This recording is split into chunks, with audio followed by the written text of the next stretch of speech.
संसद पुनर्स्थापना नभए नेपालमा ठूलो आँधी हुरी आउने नेकपा दाहाल नेपाल समूहका अध्यक्ष पुष्पकमल दाहालको भनाई। ओली समूहमा रहेका नेताहरू आफूहरूतर्फ आउन लागेको दाहालको दाबी। 2 मन्त्री पनि फर्कनलाई वार्ता गरिरहेको भनाई। पार्टीको विधान दस्तावेज सर्कुलर र निर्णय हेर्न प्रधानमन्त्री ओलीलाई नेकपा अध्यक्ष माधव नेपालको आग्रह। आगामी निर्वाचनमा प्रधानमन्त्री केपी ओलीको जमानत जफर हुने नेकपा वरिष्ठ नेता झलनाथ खनालको दाबी। नेपाल कम्युनिस्ट पार्टी दाहाल नेपाल समूहले काठमाडौँमा गरेको जनसभापछि फोहोर भएको सडक कार्यकर्ताहरूले नै सफा गरे। बुटोलमा केबल कार बनाउन चन्द्र ढकाललाई अनुमति। अर्थमन्त्री पौडेलले फागुन 1 गते शिलान्यास गर्ने। विगत 24 घण्टामा उपत्यकामा 134 जना कोरोना भाइरसका नयाँ संक्रमित थपिए। पछिल्लो 24 घण्टामा 118 जना निको भएर डिस्चार्ज भए। विगत 24 घण्टामा उपत्यकामा 64 जना नयाँ संक्रमित थपिए। 24 घण्टामा मृत्यु हुनेको संख्या 0। बुधबार शेयर कारोबार माफक नेप्से परिसूचक 8 अङ्कले वृद्धि। बुधबार 191 कम्पनीको 1,49,06,077 किता शेयर किनबेच। नेपालगञ्जका विभिन्न ठाउँबाट मोटरसाइकल चोरी गर्ने गिरोहलाई प्रहरीले नियन्त्रणमा लियो। दाङमा शिकार खेल्ने क्रममा भरुवा बन्दुकको गोली लागेर 39 वर्षीय इन्द्रबहादुर राणाको मृत्यु।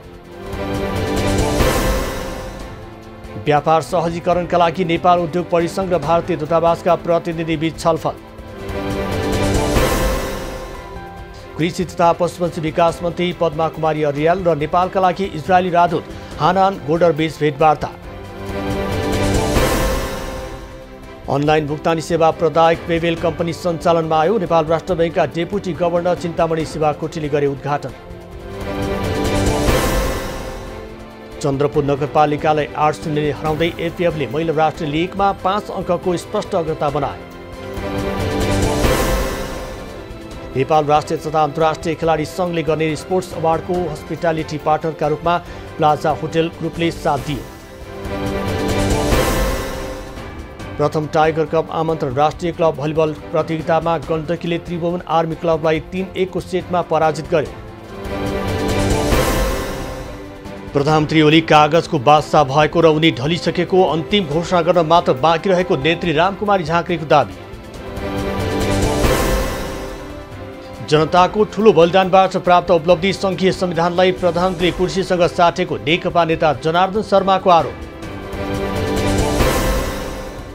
भ्रष्टाचार नियन्त्रणमा कडाइका साथ प्रस्तुत हुन सम्बद्ध निकायलाई राष्ट्रपति विद्यादेवी भण्डारीको निर्देशन। अख्तियार दुरुपयोग अनुसन्धान आयोग सरकारको लाचार छाया नभएको प्रधानमन्त्री ओलीको भनाई। निष्पक्ष र ढुक्क भएर काम गर्न आग्रह। सार्वजनिक जमिन अतिक्रमण गर्ने जो कोहीलाई अनुसन्धान गरेर कारबाहीको दायरामा ल्याउने प्रमुख आयुक्त प्रेम कुमार राईको प्रतिबद्धता। प्रतिनिधि सभा विघटन विरुद्ध परेका रिटहरूमा आजबाट पुनः बहस। प्रधानमन्त्रीका निजी कानुन व्यवसायले सरकारी निर्णयको प्रतिरक्षामा बहस गर्दै। सरकारले आफ्नो आलोचना गर्ने सञ्चार माध्यमलाई नियमन र नियन्त्रण गर्न निर्देशिका ल्याउने गर्यो तयारी। सञ्चार माध्यम र सञ्चारकर्मीलाई अमर्यादित तथा गैर जिम्मेवार हुन नदिन यस्तो निर्देशिका ल्याउन लागि सञ्चार तथा सूचना प्रविधि मन्त्री पार्वती गुरुङको भनाई। अन्तर्राष्ट्रिय नेपाली साहित्य समाज नेपाल च्याप्टर प्रदेश 2 का आजीवन सदस्यहरूको भेला जनकपुरमा सम्पन्न। बागलुङ सदरमुकाममा सुविधा सम्पन्न धौलागिरी आँखा अस्पताल बनेपछि यस क्षेत्रका बासिन्दालाई मोतियाबिन्दुको उपचार सहज हुँदै।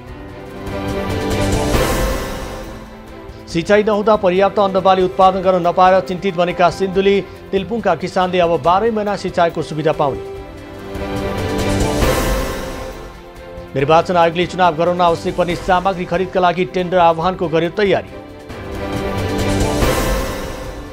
नेकपा भित्रको विवाद समाधान भइ नसकेको अवस्थामा आयोग भने चुनावी तयारीलाई तीव्रता दिँदै। विदेशी लगानीमा स्थापना हुने कम्पनी तथा उद्योगको दर्ताका लागि विदेशी मुद्रा भित्र्याउन अब नेपाल राष्ट्र बैंकको स्वीकृति लिनु नपर्ने प्रस्ताव। सरकारले कर्मचारीलाई पाए पनि स्थानमा सरुवा हुन सक्ने गरी नयाँ मापदण्ड कार्यान्वयनमा ल्यायो। विस्तार सुरु भएको 4 वर्ष बित्दा समेत ढुलाइटी लेले सडक अझै सम्पन्न हुन सकेन, भौतिक प्रगति 55% मात्रै। रुकुम पश्चिमको चौरजाहरी विमानस्थल स्तरोन्नति भएको लामो समयसम्म नि सुचारू हुन सकेन। हुम्लाको उत्तरी क्षेत्रको नामका गाउँपालिकाले पर्यटन गुरु योजनाको तयारी अन्तिम चरणमा पुर्यायो।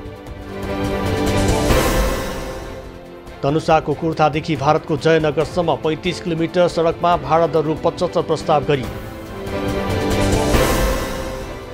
माध्यमिक शिक्षा परीक्षा एसईलाई पुरानै शैली र संरचनामा सञ्चालन गर्ने सरकारको निर्णयप्रति विद्यार्थी संगठनका नेताहरूको विरोध। कर्णाली प्रदेशका 7 जिल्लामा कोभिड-19 का सक्रिय संक्रमितको संख्या शून्यमा झर्यो। तातोपानी नाका पुनः सञ्चालन भएको पहिलो दिनमै व्यापारी कारोबार सुरु। मंगलबार भन्सारमा 6वटा कन्टेनरमा सामान भित्रियो। गैंडा मारी खाक बिक्री गरेको अभियोगमा 14 जना पक्राउ, 18 जना फरार रहेको चितवन राष्ट्रिय निकुञ्जद्वारा जानकारी। भिजिट भिसामा यूएई आएर काम नगर्न दूतावासको आग्रह। ठगीमा पर्ने मानव तस्करको सञ्जालसम्म पुग्ने जोखिम हुन सक्ने दूतावासको भनाइ। बागलुङ जिल्लाको काय समुदाय पहिचानविहीन बन्दा सबै सेवा सुविधाबाट वञ्चित, संसदमा पुगेको मुद्दा नै हरायो। मकवानपुरको हेटौडाको शहीद स्मारक उद्यानमा भ्रमणकर्ताको उल्लेख्य उपस्थिति। अध्ययन र घुमघामका लागि आकर्षण बढ्दै। परम्परागत बाजा नयाँ पुस्तासम्म पुर्याउन दाङको देउखिरीमा नौमती बाजा हस्तान्तरण।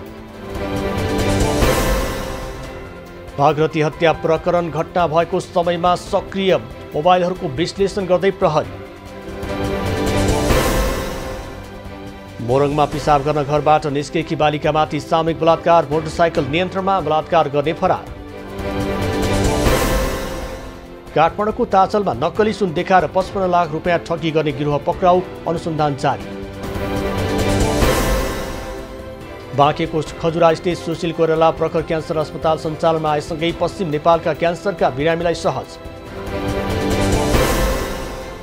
खाना पकाउने क्रममा शरीरमा आगो सल्किएर गम्भीर घाइते भएकी मोरङ जहदा गाउँपालिका 4 की अञ्जना देवी महतोद्वारा जीवन रक्षाको अपिल।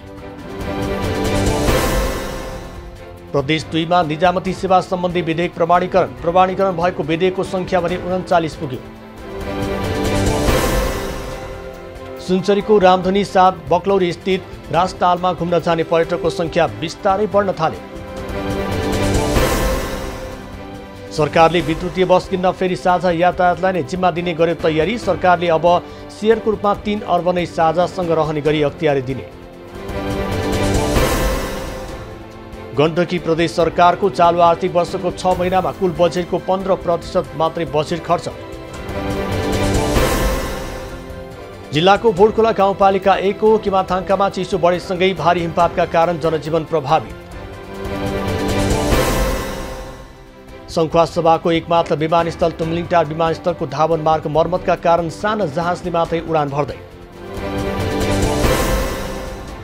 नेपाली सेनाले संगठनात्मक परिवर्तन, सुदृढीकरण र दिगो वन सम्बन्धी विषयलाई केन्द्रित गरी एक बृहत गोष्ठी गर्ने। रुकुम पूर्वको पुथा उत्तरगङ्गा गाउँपालिकालाई टुक्र्याएर 3वटा बनाउनु पर्ने भन्दै तेस्रो प्रस्ताव दर्ता भएपछि गाउँसभामा विवाद। जनकपुर धामकी एसिड पीडित आरती शाहलाई प्रदेश सरकारले जागिर दिने। साउन 1 गतेदेखि कार्यालय सहायक पद पाउने।